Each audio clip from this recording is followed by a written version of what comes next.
saw your eyes pop a couple times during that season. Listen, I think, and this is not taking anything away from the competition that I played against when I was in high school, but this is another level. You know what I mean? But you can see how these kids' games are elevated so much.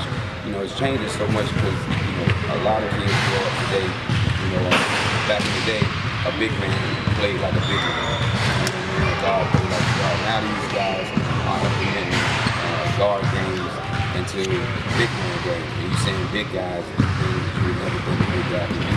So it just gives the game, you know, involved, get better and better. And, you know, man, I'm just proud to be a part of the process. Most of these guys are born I'm trying to make it feel old. Well, what do you sense their recollection is of you in the do they know the final series? That's a great question, Dave.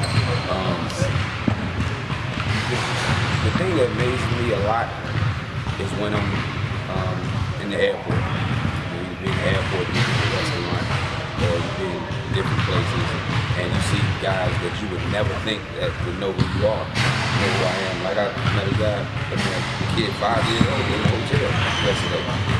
I'm like, how do you know? You know, like, my dad had me watching YouTube.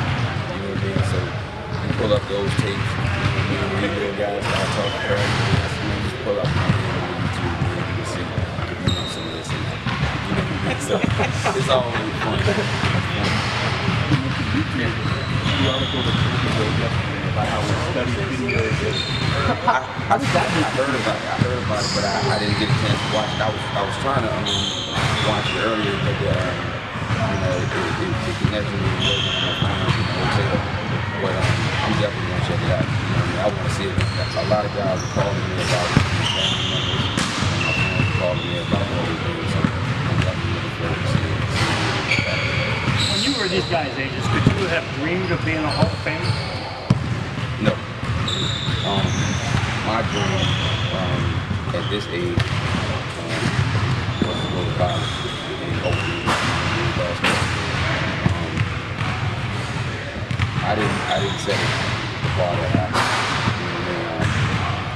I always had the confidence in myself. I felt like every time that I was on the court, I was the best player. But I never thought that far ahead. I mean, you know, being a Hall of Famer, it needs so much. You know, you can't do it by yourself. Family, friends, team, coach, fans. It's a lot. You know what I mean? Trainers. You know what I mean? It's a lot of doctors. So it's basically a tribute to those people because it's definitely a collective effort to accomplish something like that. So, like I said in the speech, when I walk around as a Hall of Famer, all the people that contribute to my success, they should walk around and feel like they're Hall of Famer. Where you played is undergoing a very interesting transition. You think? Yeah, but given your connection to the Thompson family, I'm sure that had been to see a fellow boy take it over. Just what were your emotions just watching that entire process? Bittersweet. You know, I feel bad, obviously, for the program because the program has been less successful of late. And then you feel bad for coach. You know what I mean? Just for him having to witness what's going on again. Coach's son having to that was rough on our family. You know what I mean? But then you get that brace part.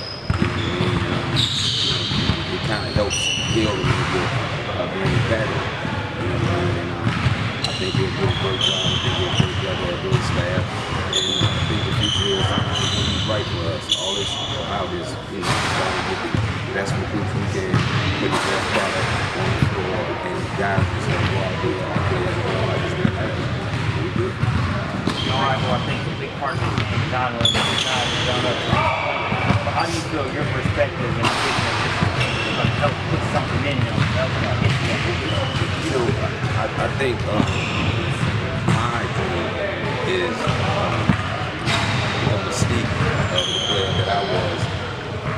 them playing the list will rub off on them. You know what I mean?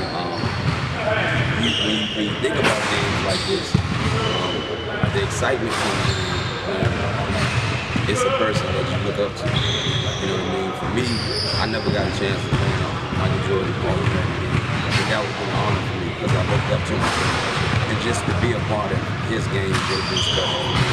So hopefully these guys will see that. What does it mean to be hands-on at this event?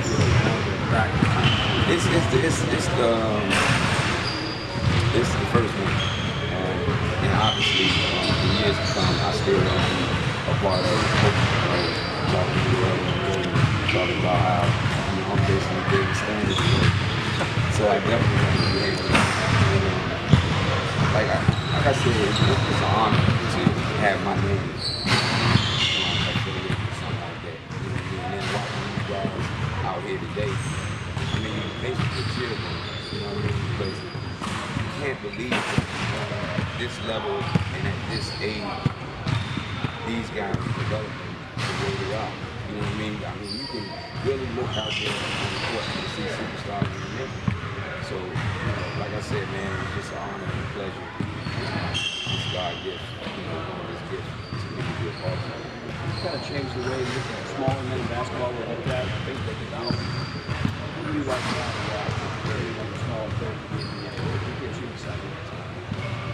How much time you got? Definitely. I mean, it's a lot of them, man. I definitely don't want to leave any of them out, but I just think the talent level is so developing.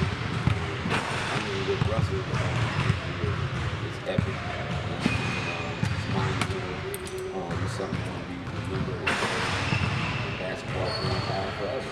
You know what I mean? A guy is doing something at an NBA level that we never had. You know what I mean? That we do ever again. You know what I mean? This man's averaging a triple-double. That thing to me is a no-brainer as far as MVP. As great as Harden is, as great as LeBron is, LeBron can do it every year. You know what I mean? Kawhi's having a great season. Isaiah's having a phenomenal season. But what Russ is doing is incredible. I mean, it's a lot of the things that Steph is doing out there, Kyrie, Chris Paul. I mean, the list goes on. Isaiah, it just goes on and on. And then you're proud of the league and how it's evolving. And you have so many guys that you can have the argument about. You know what I mean? You can have it in the barbershop. My friends used to have to go through it all the time in the barbershop talk. They come to me. But now, at the end of the day, when my guys have those talks on the barbershop, Drop the mic. All right, thank you guys. Thank you.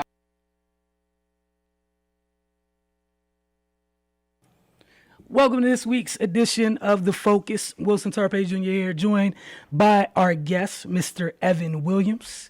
How you doing this evening, sir? Doing great. Glad to be here.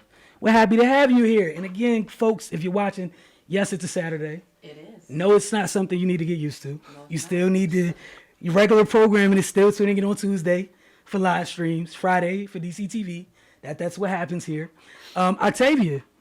Yes. How's life? It's a Saturday. And it's raining.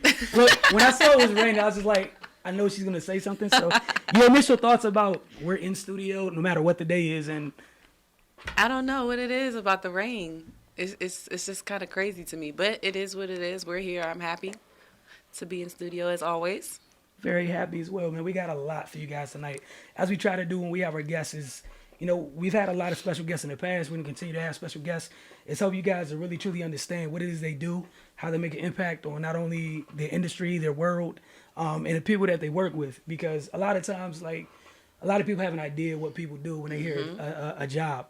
And you don't really get a true feeling of what they do because everybody doesn't get the platform that we have and the luxury of, the network of people that know people to bring people our way, like Evan.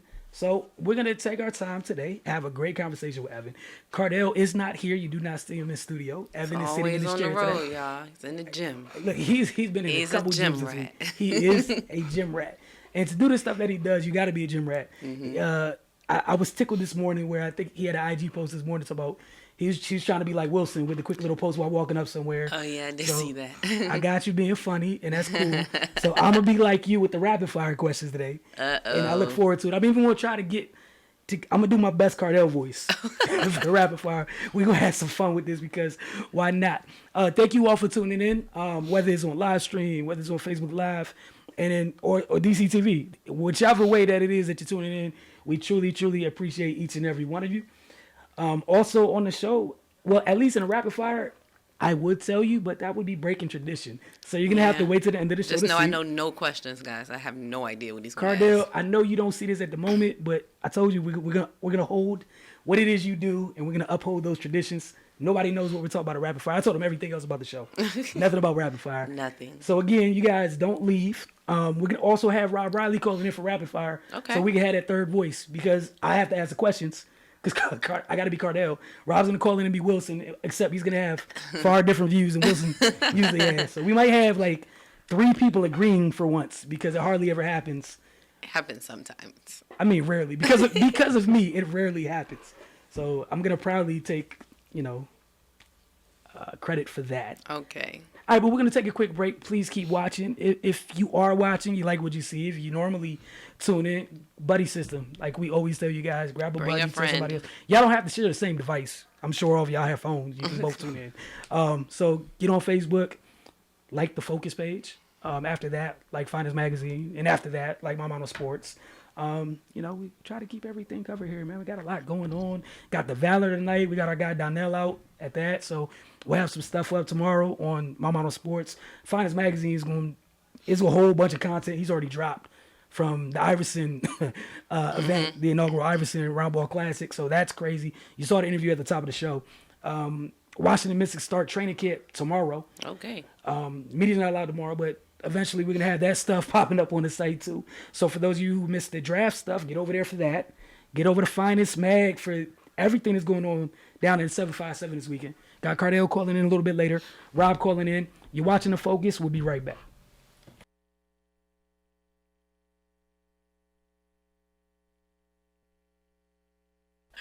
Welcome back to The Focus. Again, off-air conversation is always fun. We always come back, the mics go hot and there's laughter. There's a little bit of giggling. A little bit of giggling sometimes. But Mr. Williams, Yes, sir. thank you so much for coming in today. No Gonna problem go ahead at and all. get into this good old interview. But real quick, folks, gonna give you guys a little bit of background on one Mr. Evan Williams. Right now, we got the graphic up, so you can read that for us. Get on Instagram, give him a follow, please. Wouldn't mind if you guys do that. It's definitely worth it. You're gonna see some familiar people, depending on no matter the sport. If you're alive, you're gonna know who these people are. If you casually watch sports, you might accidentally know some of these people. But from the south side of Chicago, got a degree in exercise science from Eastern Illinois, certified through the NSCA. And as he explained to me before the show, that's kind of extra legit to let people know I'm super real. Like the top of the This top, is what I guys. do. The top of the top, the best of the best, sir. You've been training over 5 years. Currently, you are a sports performance trainer for Under Armour, powered by FX Studios. All right, so Sure. that's a mouthful right there. Under Armour. Yes. Was that a goal of yours to get to working for Under Armour, or how do you I understand you wanted to be a trainer, Yeah. but even then, okay, I guess my first question is, you're a former athlete. Yes. At what point does it pop in Evan's head that I want to become a trainer? It's a long story, but We got time. so when I was coming up playing basketball, I was known as like one of the highest jumpers in Chicago as a sophomore in high school. I was getting like high major looks from like Illinois State, Northwestern, and unfortunately during the AAU tournament, I tore my ACL. I think we played against the #1 team in the nation. I think it was the Georgia Stars at the time, and tore my ACL. I had to sit out my junior year of high school, and then I ended up tearing it again. Then following season, leading up to my senior year, I tore it again. Oh my goodness. Was this all the same leg? Same, my jumping leg, my money leg, yeah. So that kind of devastated me, but it kind of gave me the passion to train. It basically gave me I went through tons of physical therapy, so I'm always training my body. And me building my body back up, like right now I can still jump. I can't jump how I used to, but I can jump. Like I can still dunk and everything. So that's a blessing. For knee surgery, still dunking. That's one of the reasons why a lot of people want to train with me back in the city, because they're like, oh, he used to jump real high. Like I want to know what he used to do. And yeah, that me being in physical therapy, maybe okay, I want to train guys to not be able to have to go through what I went through. Right. You know, as far as like prehab, you know, the process of injury prevention. You know, I didn't have that growing up. I didn't know what it was. You know, a lot of athletes don't. You know, a lot of athletes don't even know how to train as pros. So just giving them that knowledge, you know, and hopefully preventing them from going through what I had to go through with all those injuries. All right, you mentioned what you had to go through, and a lot of athletes, we've heard them talk about how hard it is mentally to get through the rehab process, and for you to get through it 4 times. Yeah. And then to even for you to get to a place is not to hate it. Not only not, you know, that you didn't hate it, but you found a passion out of it. Absolutely. So with you finding a passion out of it, what's the hardest thing? You know, you said you've trained, you know, on every level of athlete. Yeah. And again, we talk about levels all the time, and there's big gaping holes as you move up. Yeah. That chart, even from pro athletes to Olympic athletes, because everything gets a little bit more specific, a little bit more fine tuned. So for those who have heard that and don't really truly always really get that, and that's something you get to see. Yeah. What is that like, you know, mentally as a trainer, knowing, you know, I guess to be able to kind of dial it down and dial it up as needed? So, I mean, it depends on, like you said, the level, the time of season. You can't train the same basketball is like all year round. You know, you might get a month off if you're lucky. Like most high school guys, it's all year round. As soon as high school season is over, going straight to AAU. As soon as AAU over, summer league. As soon as summer league over, starting the season and practicing for the season. So it's all year round. So you can't train them the same you can train for off season for a pro, because for a pro they might get like 1 or 2 months off, and then that 1 month can be recovering, 1 month can be like really, really hard work, and then leading up to the season, you start to dial it down. Preseason training camp come in, so you know it just depends on the level. It depends on the time of the year. All right, you talk about injury prevention, and the word you just heard used is very important that a lot of people ignore these days in recovery. Yeah. How important and vital is that for not only professional athletes but for your everyday person as well? It's almost more important than working out itself. Getting the proper rest, recovery, ice, stretching, foam rolling. It's a lot of methods, but you have to start recovering the body, because as you get older and your joints get older, everything starts to move slower. You know, recovery is slower. You know, you got some people that's in the NBA, they have access to the top of the top in the field, so they can recover faster. But the people that don't have access to it, you have to take it even more serious, because, you know, most pros, you get injured once and you off the radar, you might not get another job overseas or whatever. So you definitely have to take care of your body is the best way you can. You know, gaining knowledge, working with the right people, you know, that's all important. That's the most important, you know. Okay, so several times throughout Dwayne Wade's career, we've heard that, you know, he's flown the trainers in. Yeah. For him, sometimes we know the whole thing where he kind of barely gets through the regular season, but he is who he is every year. Come around this time, as evidenced by the Bulls being up 2-1 to the Celtics, what nobody really saw. And whether or not, you know, some of y'all want to admit it, having that type of dude under that type of lights, like, no matter what he's going through, usually he's who he is this time of year. And if you could talk about, we've heard about it for some people who don't pay as much attention to Wade, or even like LeBron, for him to avoid those injuries for somebody his size, the physique, that the walking box of genetics that he is. While that's great, there's a work ethic that goes into it. If you talk about prehab, just if you could dive in that a little bit deeper, how much work those guys have to put in just for that 48 minutes or that 50 minutes. Like before the game, you could see like guys probably like getting stretched out for an hour, getting massaged, do a little workout. You know, before the game, it's almost more important than right before the shooting line or whatever. Like it's a regimen every single day, every single game. they have to prepare their body because, 82-game season, you got the preseason, you got the 82-game season, and you got postseason, and you got traveling on top of that. So just, massage therapy, the proper stretching, the proper icing, the proper heat. You see guys, it might be a blowout game going on, and on the end of the bench, you might see LeBron with towels, or you might see him with ice packs on already before he even gets to the locker room. So they start that process immediately, and that's very important. After the game, same thing. So it's it's key. Without that, they'll probably be getting hurt way more rapid pace. And you see guys are sitting down. That's kind of a issue with the league now. He's saying the season's already too strenuous. We need to start taking rest.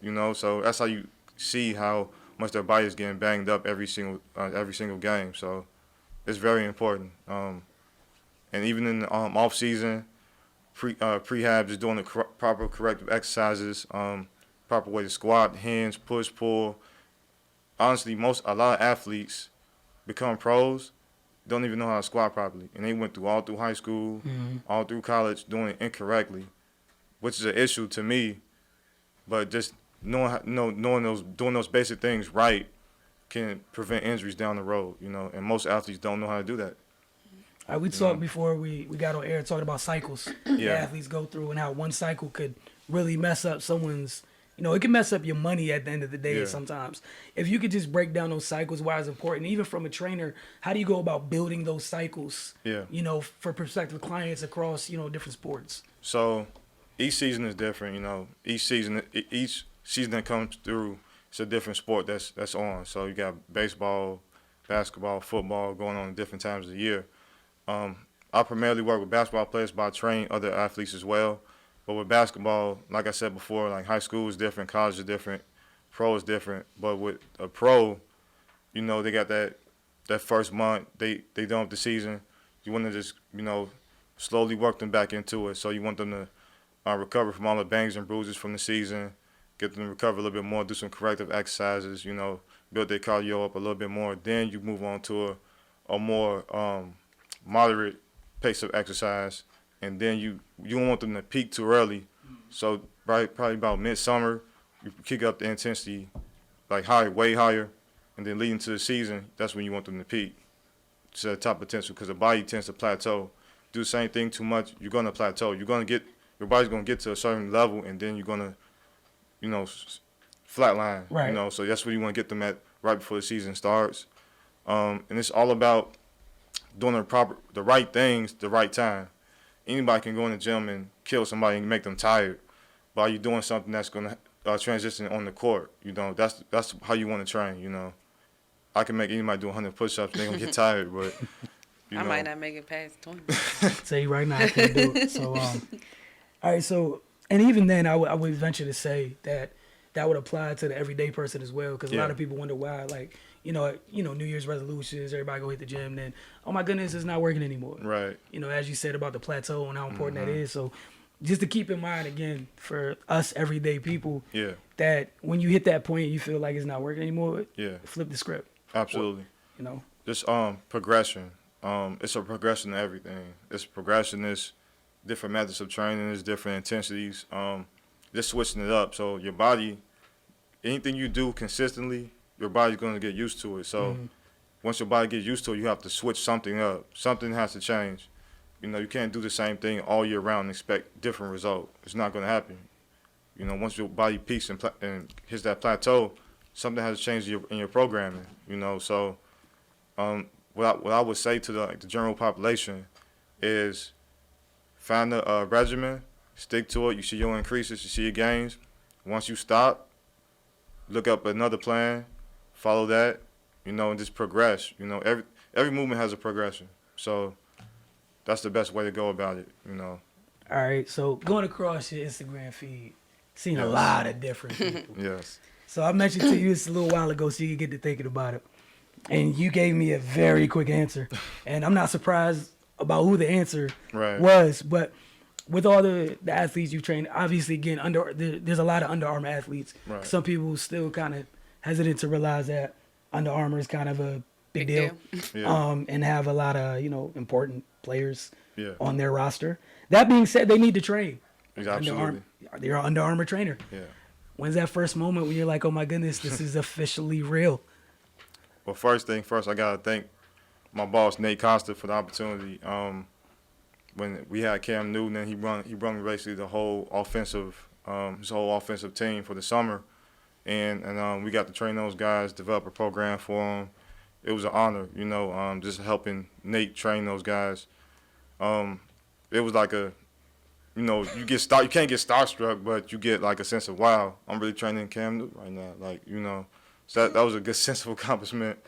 Great guy, great attitude, great work ethic, and he's willing to get pushed. So that's one thing I respect about him. So, and he respects his trainers. So, yeah, that was the moment right there when I had to Can't be blame crazy. Had to be crazy. Everybody has that moments. Like I know, I had that moment. I think I've had it like twice. Like doing this whole media thing, I've had it twice when like you've had that moment. It's just like, oh my goodness, and like you try in your head, like I can't be like that. It's my job.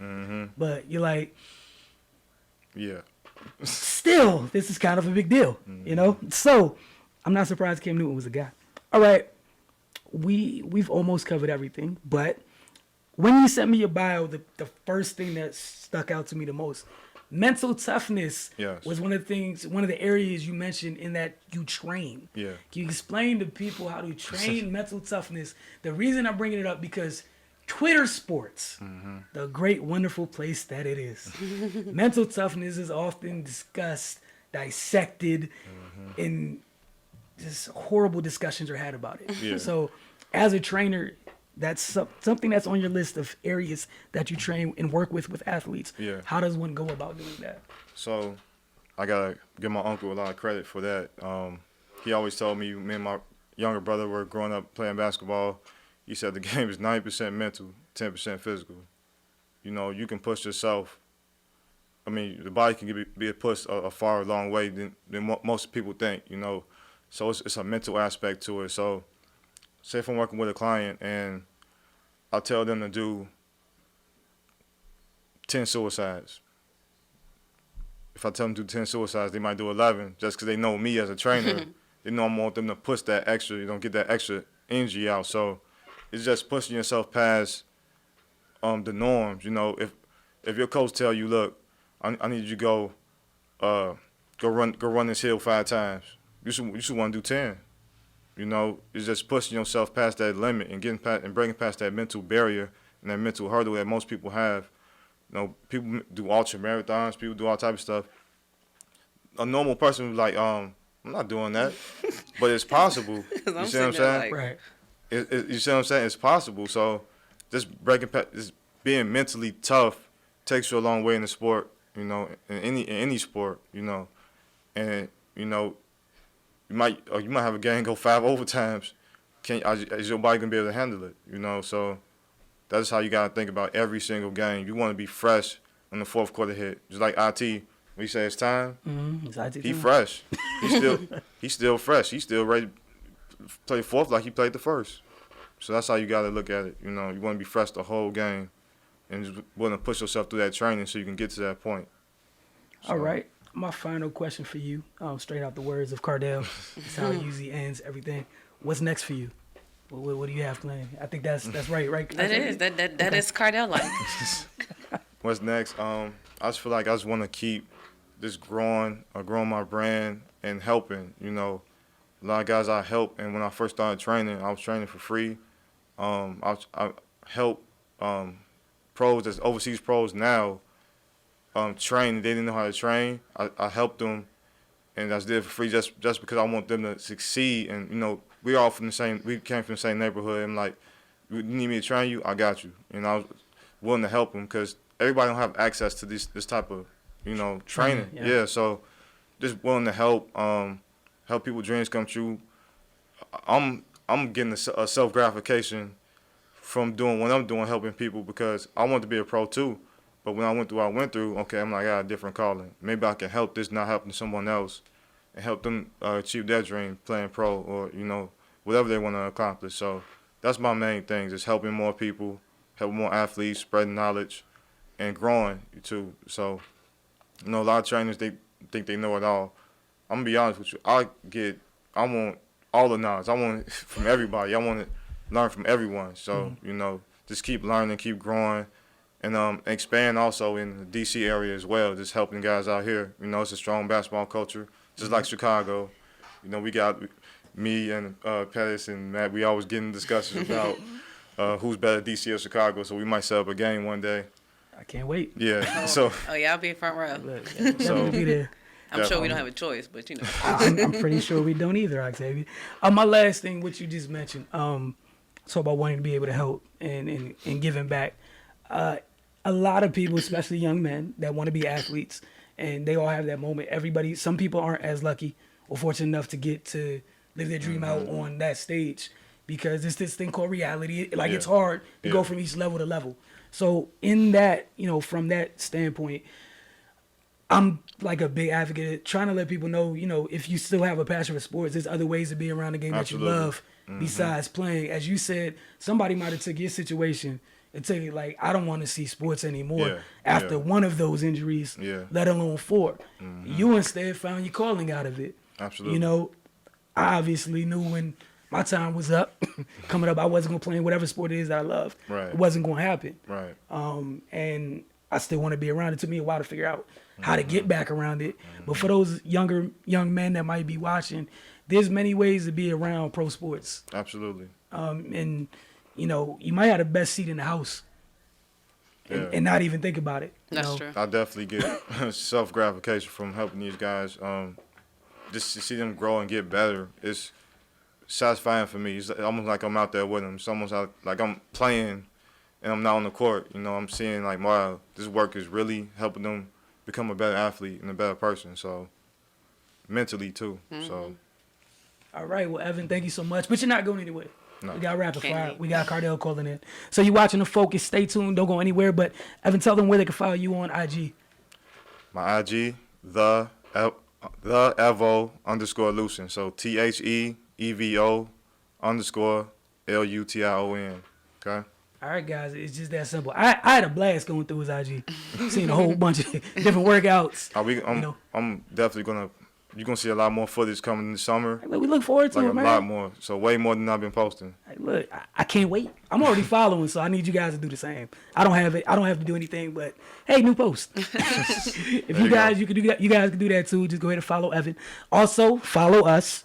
Head over to Finest Mag right now. Head over to My Mind on Sports. More importantly, The Focus. Like the page. We got Cardell coming up on the other side of this break. You're watching The Focus. We'll be right back. Welcome back to The Focus. I don't know what Octavia's over there doing, so I'm just going to blame her on that because why not? That being said, what's going on, Cardell? Welcome to today's show. What's going on? I see you clowning over there. Don't think I ain't paying attention. Hey, look, man, I'm just paying homage to you not being here, man. We need your spirit to be here. Whether Hey, man, it can only or be not. for me. Just remember that. Oh, hey, look, I already know. Because you're down there and I'm here. So speaking of where you're at, what's life been like down in Southern Virginia, sir? A lot of basketball. Probably a little bit too much basketball. I'm trying to see basketball to my damn dream. But no, it's been real good. Obviously it started with the Allen Iverson Roundball Classic. It's inaugural Roundball Classic, and it was just real low key, but it was great basketball. They made you feel at home, even though, it was very limited media. Obviously, the first time around, guys he knew. I don't know how I got the call, early, but I did. So, obviously, to come down, see a guy I looked up to a lot, see him put on an event in his hometown. Some talent from around the country where we're going to be hearing them their names in college and the NBA. It was real good. Like Gary Trent, was one of the coaches was there. Quadig Green, T.J. Washington, both of them will be at Kentucky. From our area. Matt Coleman, he's going to Texas. D.J. Harvey, from Master, he's going to Notre Dame. It was a real good show. Real good show. All right, so you called me while you were down there, man. Just what was it like, AI that close? Saw a couple great clips that you were sharing, him hitting some shots from Steph range. What's it like just to be around there? I just asked Evan, that moment when you're around somebody, not that you're kind of starstruck, but it hits you like this is happening. Like as a childhood, hero or idol to many, one of the greatest to ever play in the NBA. And you got to see him, and you were telling me what it was like seeing him interact with the kids. If you just want to talk on that just a little bit. I'm so used to seeing everybody just like now. I'm at the EYBL, which I'll get into later, and I literally just saw Penny Hardaway go dab up Mitch Richmond and Patrick Ewing. So like, I'm kind of used to it now. I've been doing it for a few years, but it was a little special seeing AR for the first time. One thing, he's shorter than what they listed him as usual. So, but it just makes it even more amazing what he accomplished. He's literally like 5'10", and obviously he wasn't the biggest guy, but that's why they say pound for pound, he's the best player a lot of people have ever seen. Because he took on the Giants and succeeded, man. He's just a real cool, down to earth dude. Like I know last night at the championship game, with All American game, he came in with his family, and some of the staff were kind of upset. And all the staff were people that helped raise him. Like, it wasn't like, hire people from the area. Whatever. It was people that helped raise him, like his football coach, his basketball coach, people that helped him out in the AAU when he played for Boo Williams, people from the Georgetown days, the 76ers days. It was all people that, helped contribute to his success. They were working the event. And some of them were mad. I know, I forgot her name, Miss Bailey, I think that's her name. She was actually the tutor that helped AI, graduate high school when he first got out of jail to qualify for Georgetown. So, she came up to us and told us, about the hospitality room, but she was like, I don't know why he just came in here without security like that. I told him about that, but he came in, went right into the crowd, man. Started signing autographs for like 30 straight minutes, Indian everybody, with his family there. It was just, man, a different aspect for him, man, and that's why, I had to post like, that was a real one, because most, guys at his stature, you can't touch him. You can see him, but you can't touch him, so, much respect to him for that. All right, so to kind of shift gears a little bit, that was a heck of an inaugural event, and you talk about why did you get that call, that nod to be in there. Your work speaks for itself, sir. So you deserve that blessing. Hey, definitely deserve that. Appreciate but the EYBL, sir, the EYBL, you could have came back home, but the grind continues. How quickly did you have to transition over to the EYBL, and what's going on down there this week? We hear the buzzers going off, so we know you're missing some game action. I think the first game started at 9:30 this morning, so I got here at 10. Been here ever since. You got to get here early because for those that haven't been to Boo Williams, it's kind of like running shoes, 8 full sports with a track, physical therapy room, but it's like twice the size overall than running shoes. So the parking it's enough parking, but it's limited. And with all the traffic from teams from all over the country, including Canada, their family members, media, all the coaches in the country from every level, you got to get here early or it's going to be hard to park. And pretty much what they tell you is when the parking lot's filled up, hey, man, you got to park across the beltway and then walk over.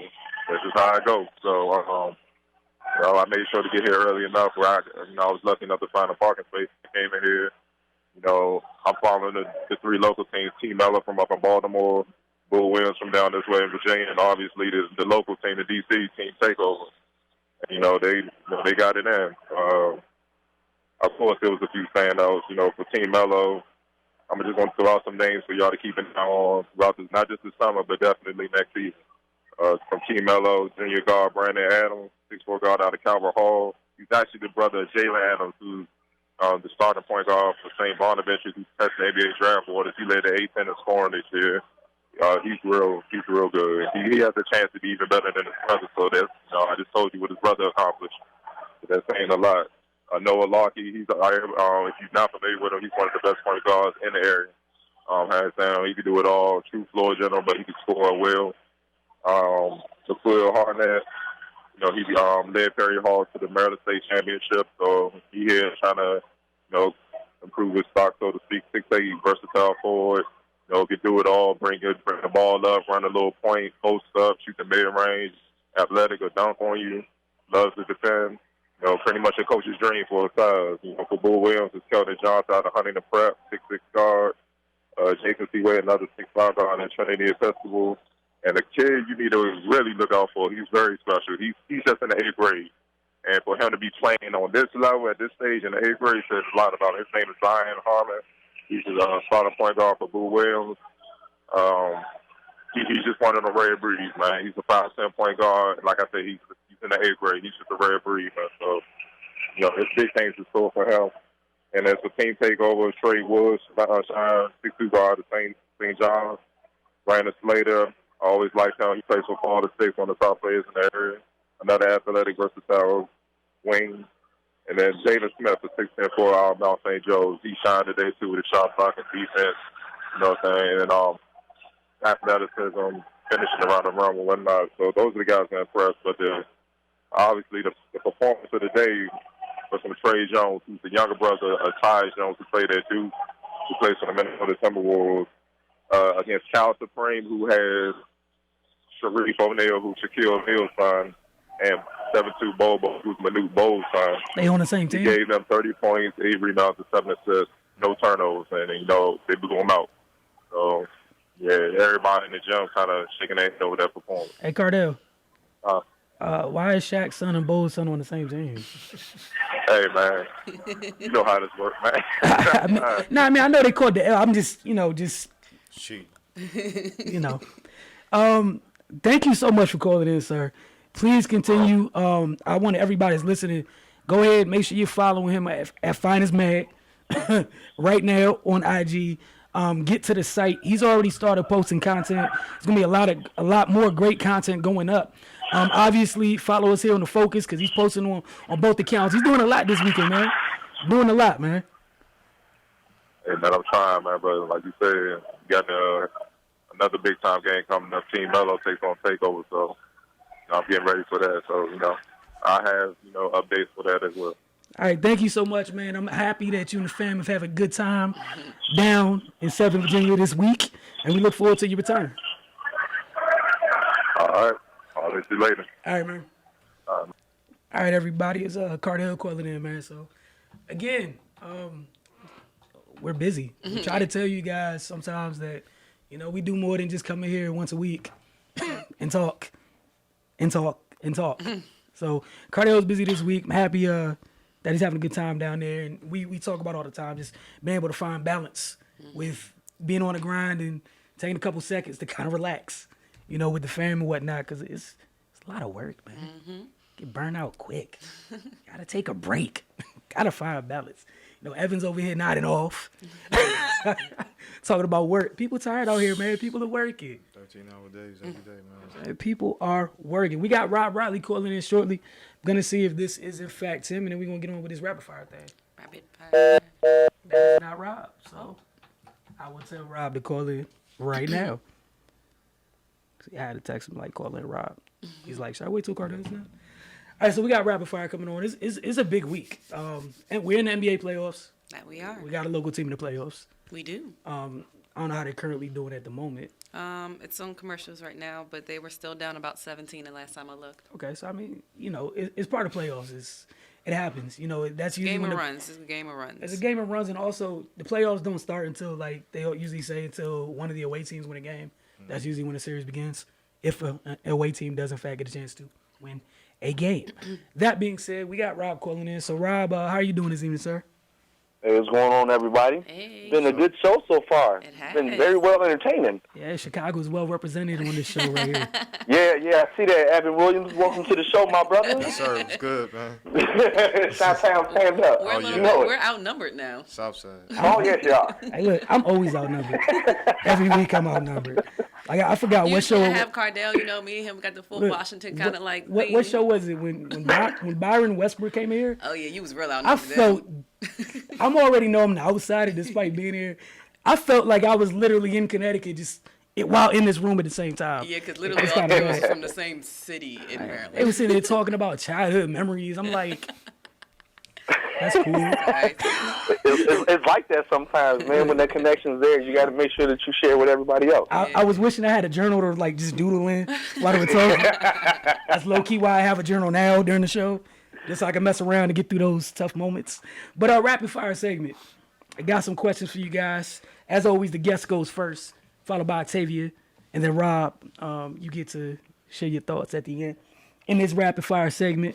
And shout out to Rodney again, outstanding engineer, because I already know that wonderful graphic up with the rapid fire in flames is up there, which I thoroughly enjoy. All right, is it finally time to blow up the Clippers with Blake Griffin exiting with a Clipper exiting another playoff series, because he hasn't been the only one that's gotten hurt in the past? Evan? I think they cursed. Okay. That's my answer. It's something every year with them, man. I've been rooting for them. Yeah, it's about that time. It's time to blow it up. Doc, come back to the Bulls. He's come back to Chicago. That's what Doc needs to do. You said like all the way up him too? Send back Doc to Chicago. Right, come back home. Come back home. Oh, wow. Octavia? I agree, and it hurts me to say, because every year, like, they're like my dark horse. Like, I just pull for them because I want them to, even though, like, deep down inside, I'm like, it's not going to happen. But it's like, you always got that one team, and I want them to so bad, you know, and it's every year, it's literally somebody's hurt at a pivotal point in the playoffs, whether it be Blake Griffin, whether it be Chris Paul, whether it be whoever else, and they have to depend on. And I mean, you know, I'm not the biggest fan of Raymond Felton anyway, but you got to rely on Raymond Felton now, you know. So it's a little bit rough. So I mean, it's the same thing every year, and it's been like this for at least the last 3. So I do think it's about time that they blow it up and figure something else out, because it just shows that they have so many players that are so injury prone that it's hard for them to have a core strong unit that they know is going to be there the entire time to build off of. So they may need to blow it up and start getting younger players that don't have issues with injuries, unfortunately. Robert? Yes. That was the best answer. Blow it up. Blow it up. Just I'm get the sorry, TNT I was out. never really a real believer in that team anyway. They put Chris Paul on the wrong LA team to begin with. We're not going to talk about that, though. That's something completely different. But we all know how that worked out. And this is the end result. Blow it up. It's over. Chris Paul only got a couple more years left in the league anyway, a couple more good years, maybe 2 at most, good years. And that's it. Blake, I don't know what Blake is going to be. Blake can't, for some reason, can't stay healthy anymore. Mm-hmm. You know what I mean? He's always had an injury issue, but now it's been kind of, you know, following him the last couple of years. So it's time to go ahead and blow it up and move on, man. All right, another NBA playoff question. Are the Celtics officially back in the Bulls series, or was it just a game because the Bulls were kind of dealing with not having Mr. Rajon Rondo? Hey, look, I'm here to ask the questions. Yes, here we go. You know what I'm saying? So we can keep the sighing. Maybe I should go first and let the Chicago people go last. Look, I heard like 5 Chicago sighs in 42 seconds. Let me go first. So, yes, Octavia, please. I'm a little bit just skeptical both ways. You know, like I always felt like with them being the number 1 seed, a lot of people are saying that they're the quote-unquote worst number 1 seed there's been in a while. So I still feel like they still, of course, deserve the number 1 seed, and I do still feel like they have it if they need to. I think that this past game, I'm not sure if everybody heard, but apparently Kevin Garnett put together a video or whatever and sent it to Avery Bradley, and Bradley showed it to IT before the game, and IT wanted to show the entire team. So everybody was just, to me, I just think they all were just so pumped up and so hyped that they really wanted to go out there and perform well, which they did. I do think it is partially on the fact that Rajon Rondo is hurt, and he's kind of like their floor general, even though he's had issues, of course, because he's Rajon Rondo. But I'm still kind of, you know, on the fence to see. I would like to see how the second game goes. I'm sorry, the fourth game goes, as far as them being back in Boston. I'm back in Chicago. I'm sorry, they're Chicago. It's backwards. To kind of see how it actually, you know, works out, if they're able to carry over that momentum, quote unquote, that they have from the video. But I do still think it's up in the air. You know, I always thought that was going to be a tough playoff matchup for them. Like we talked about last week, it's just a bad matchup for the Celtics. So, yeah, I'm not holding my breath, but you never know what could happen. Okay, I digress. Now it's all the Chicago people. And go. I mean, I'm predicting, at this point, I'm predicting 7 games. Actually, this is my little brother's prediction, so I'll give him credit, because I thought the Celtics were going to sweep the Bulls, honestly. But the matchup difference is they're so small. The Celtics are so smaller than the Bulls. It's still up in the air.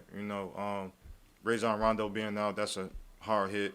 Even though they decided to play him at the end of the season, he basically sat out the whole season.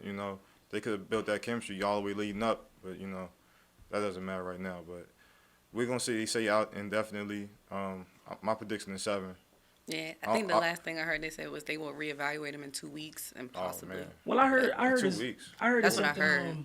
But he said his finger was blue. I heard something as quick as like 10 days. Yeah, so that's why I said like 2 weeks. I heard they would like reevaluate him, but I mean, the good thing is you got that, like, depending, like, with that travel day sequence, like, you saw how much KD got out of that quote-unquote travel day, where he might play tonight because of all that, how long it took for them to magically get from California to Portland for NBA reasons and whatnot. Robert, your take.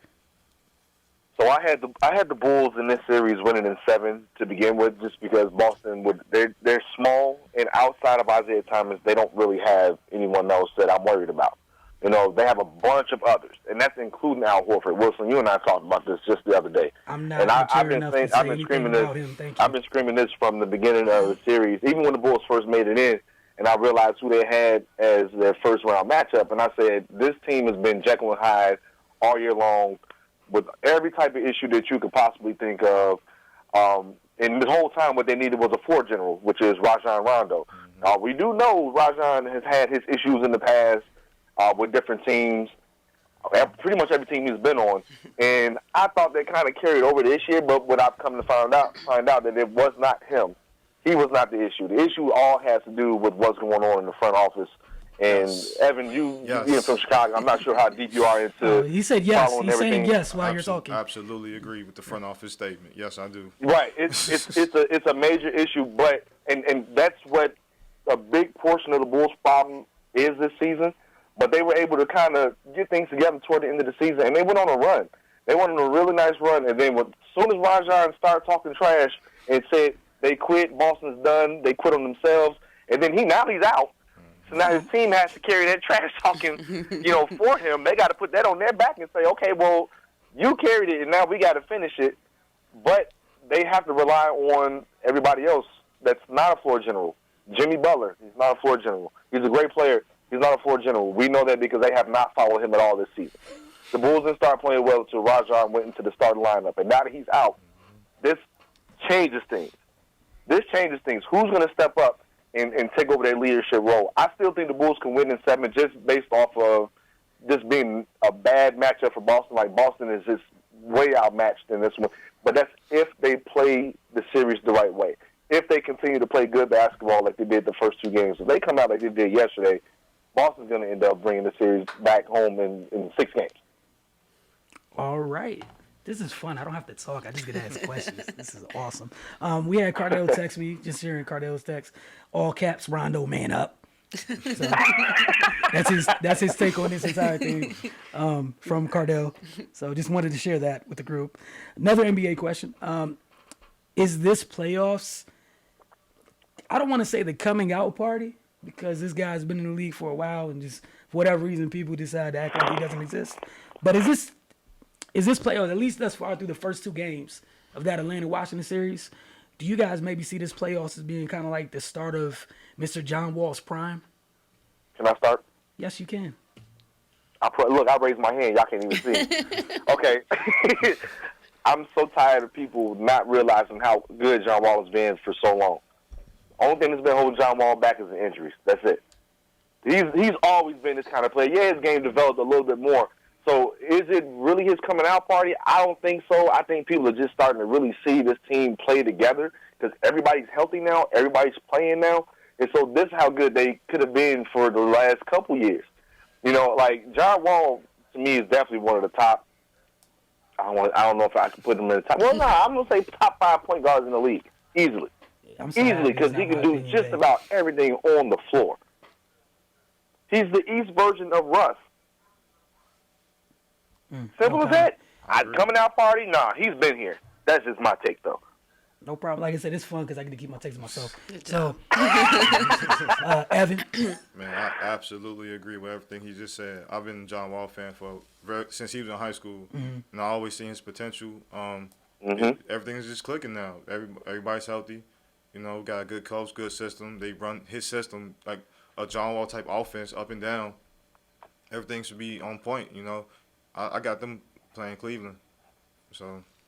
I agree I agree with everybody. I don't think this should be considered his coming out party. I think it would be to the people that don't pay attention in depth to how well he's been playing over the last couple of years.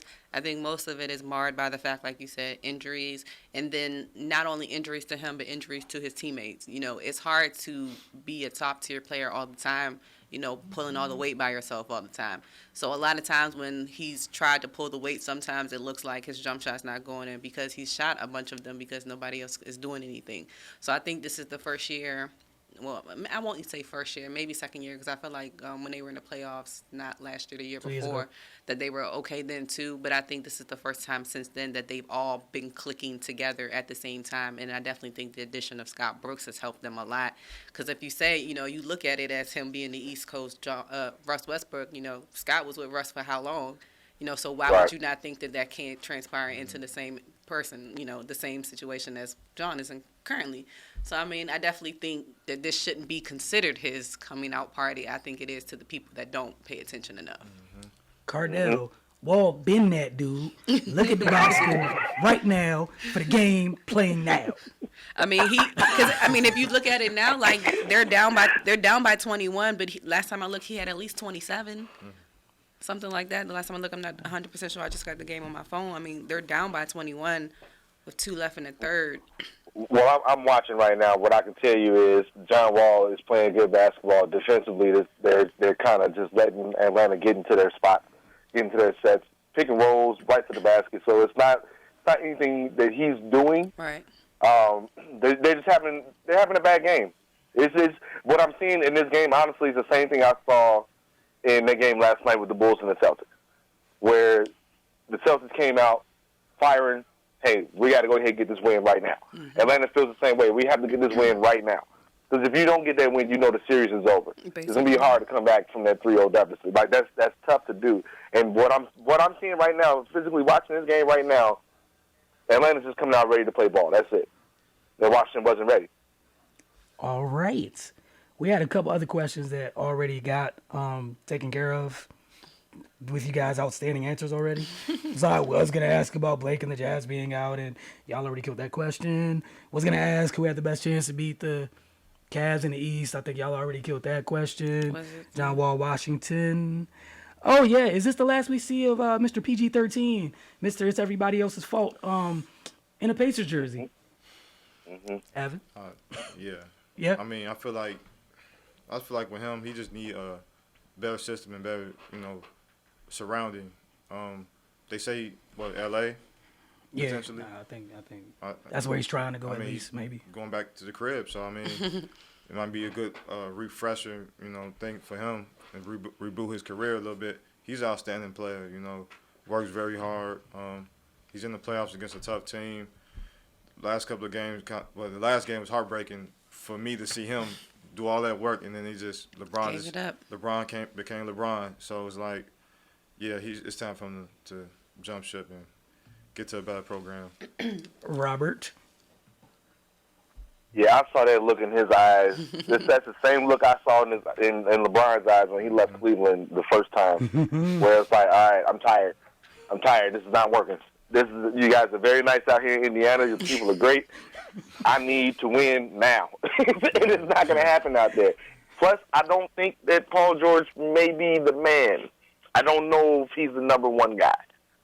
I don't know. Maybe it's the system and why I don't have that belief in him right now. But I just don't. I don't see it. Maybe he's a number two. Octavia. I agree. It may be time for him to go. I'm the same way. Like, I kind of seen it in his eyes. I feel like when he comes out and he says, like, in the last seconds of the game, like, CJ, you're not supposed to be shooting. I'm supposed to be shooting. Like Right. what are you doing? You know, like I feel like when you actually come out and say these things, that's like you're tired. It's like I'm tired of hiding it to everybody. I'm tired of like keeping my mouth closed about these certain things. Like if we're going to try to win, like you got to get me the ball. Like for him to just come out and say that, you know, I feel like he's really tired of it. You know, I still think that part of it is that he needs more surrounding pieces to him as well. So that's why if he does go to LA, I'm wondering who else is going. I mean, I think the fun thing, to be my one take for the night, is you got Magic over there, and I think that's going to Okay, that's a good point. I think low key, you had a lot of people issuing on the Magic going over there. Quietly, for all those people who don't kind of really understand that, Magic's probably going to be one of the few reasons that you can start to see people migrating back to LA on purpose. Because no Just wanna disrespect work to with any of those pieces that are there, man, you get Paul George and just trade all them things away and start anew. Yeah. Go on with your life. You got it. Hopefully you end up with a top 10 pick, right? Maybe top 5 pick. You could trade for Paul George, keep it moving, and that's at least starting with one of the better players. And Cardell wants to chime in on what you said. He said, Rob, preach. PG-13 is a talented version of Scottie Pippen. He ain't the number one dude. Otherwise, he would have stopped the bleeding when LeBron sunned him.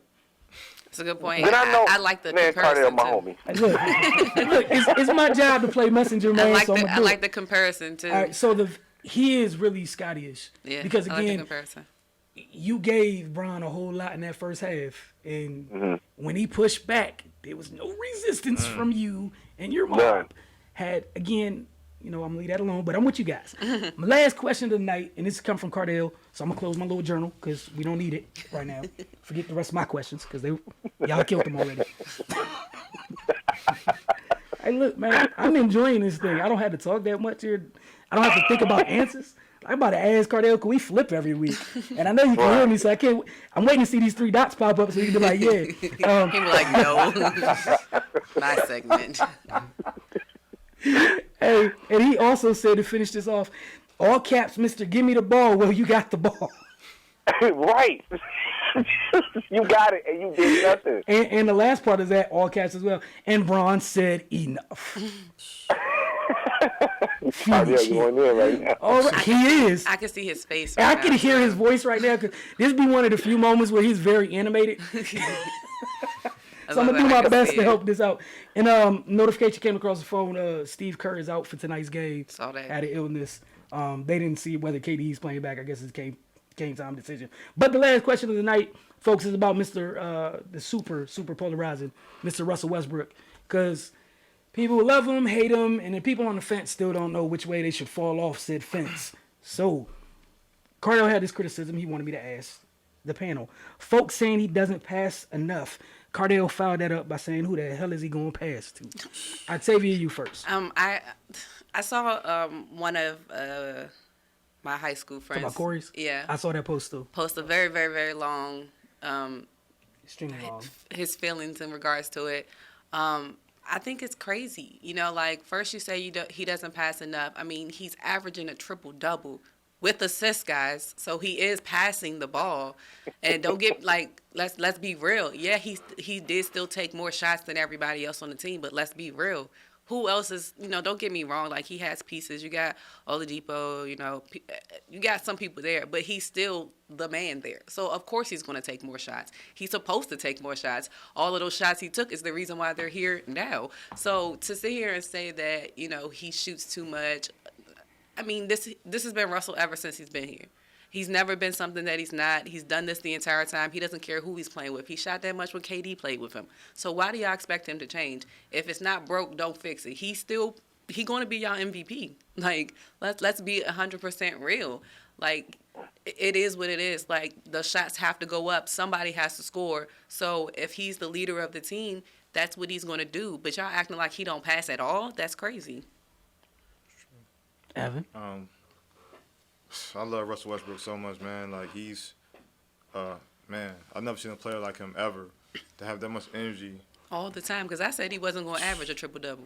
I was like, I mean, he could do it, but, like, does he have the stamina? And, I mean, he proved me wrong. Yeah. I just feel like with him, man, it's tough because when you see him leave the game, I mean, he's putting his heart out there while he's playing, but when he leaves the game, just on the bench, the offense is so stagnant, it's like nobody wants to even shoot. You see what I'm saying? So it's like what does that come from? He needs some type of help, some type of backup, especially from his bench. I really can't name many people on his bench that's really helping him at all. So you need a bench to be successful in the NBA, especially in the playoffs. He's gonna be Russ. He's gonna be Russ.